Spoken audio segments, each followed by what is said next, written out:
Well, that's what I hate about our media. Our media lies. Like when you talk about that debate, and David Muir says there's nothing weird happening in Springfield, Ohio, yet there's all these videos of them doing disgusting stuff to cats and this and that. It just makes me really sick that they have no integrity whatsoever. So what do you think's really going on with all that debate last night? Do you think bad stuff's happening in Springfield?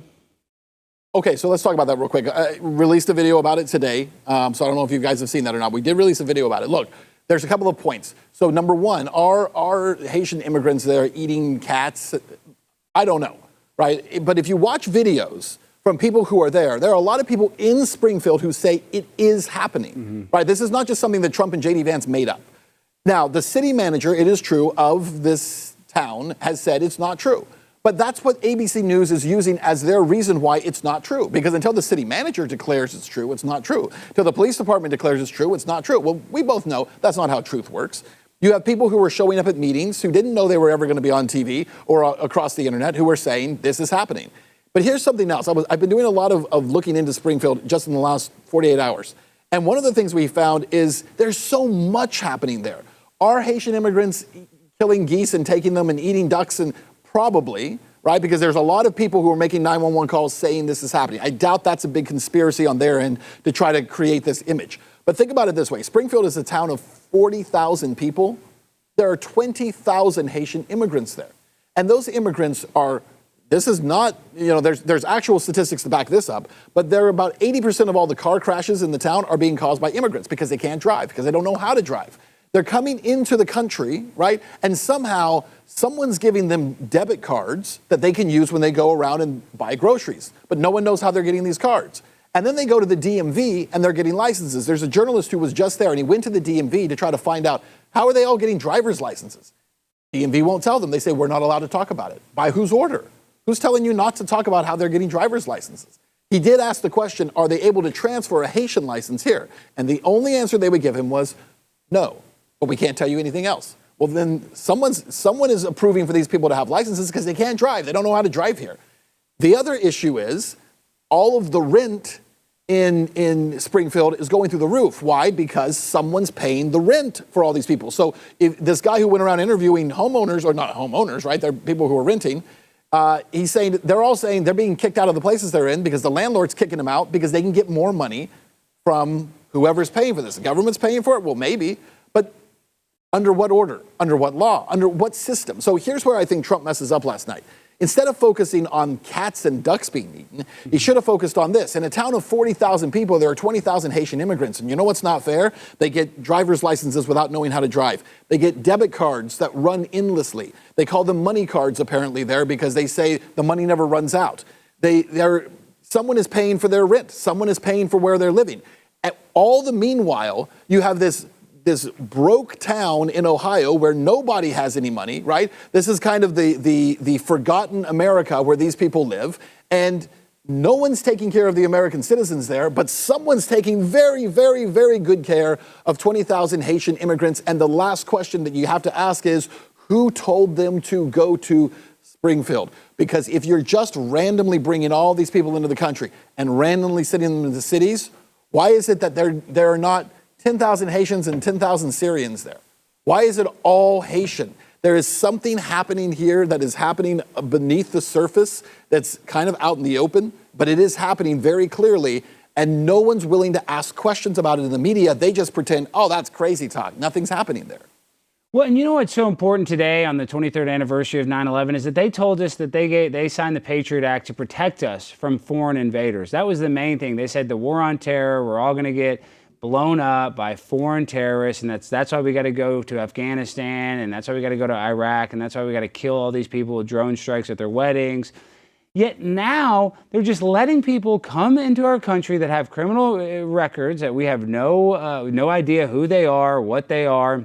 As a matter of fact, you know this, you've done reporting, they'll throw their passport away so that when they come across the border, they don't even know, who is this person, so they can't find out if they have a criminal history. So why has everything flipped? Now they're just letting everybody in. I mean, is this the government doing it? Is this the military-industrial complex? Because that's what I'm trying to think. Like, is this one day, I'm just speculating this, I could be totally wrong. Are they going to try to arm these people against American citizens? I mean, why are we not showing the same sort of energy that we showed in 2001 towards foreign invaders to these foreign invaders today? Well, I think there's a couple of things happening. First of all, I don't think it's military-industrial complex that's behind it. I do think there are NGOs that are doing this, and honestly, I think they're doing to us what's already happened to Europe.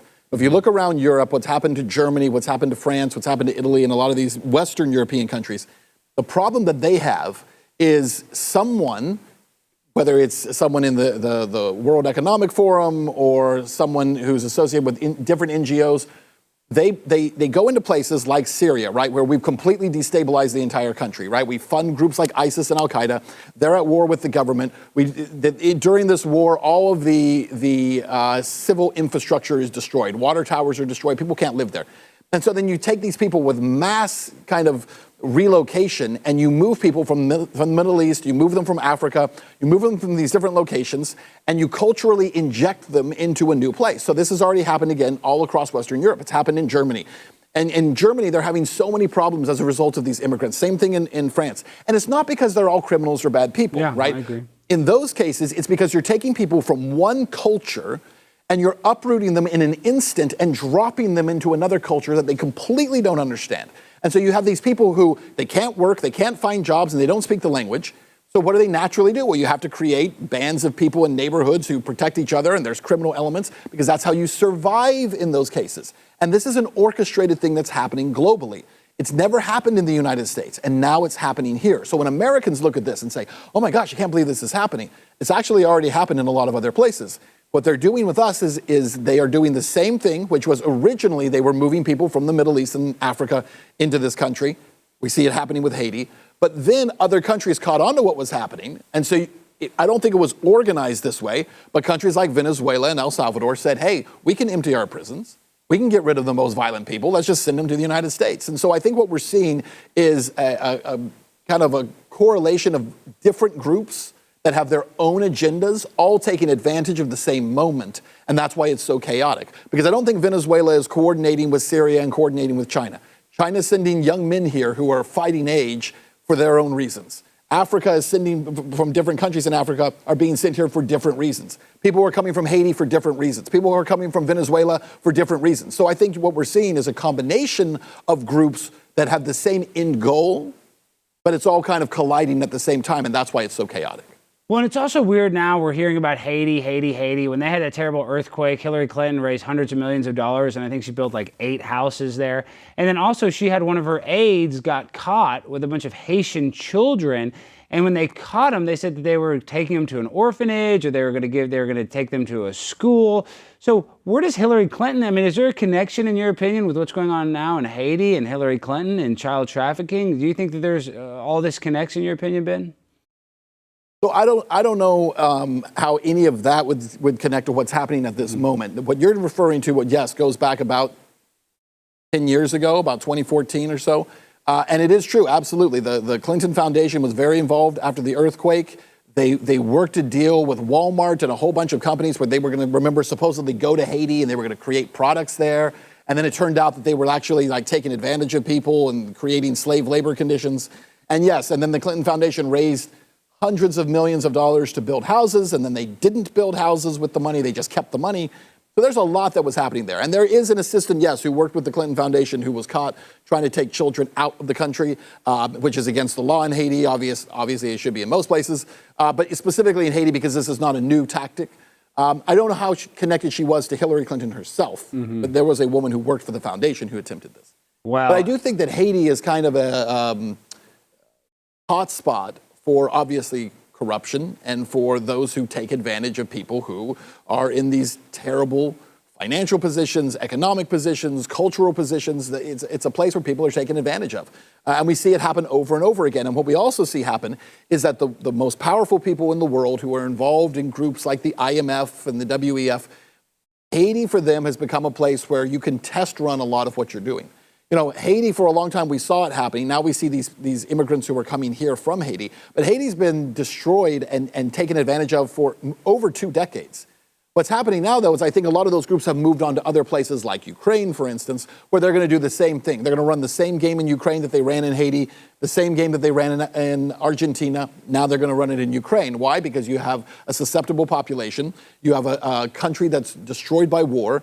You have a country that has lost a lot of its infrastructure and a lot of its human capital, because the people who have fled Ukraine, by the way, and gone either into Europe or the majority, by the way, into Russia, of all places, aren't coming back. When the war comes to an end, and at some point it will, they're not coming back into Ukraine. But what's left behind is now going to be carved up by different groups, international corporations, companies like BlackRock. They get to carve the country up and then now take advantage of it, the same way we've seen countries like Haiti and Argentina taken advantage of. I'm so fly, I'm aligned with the planes. My grind so refined, I got no time for no games. Ask yourself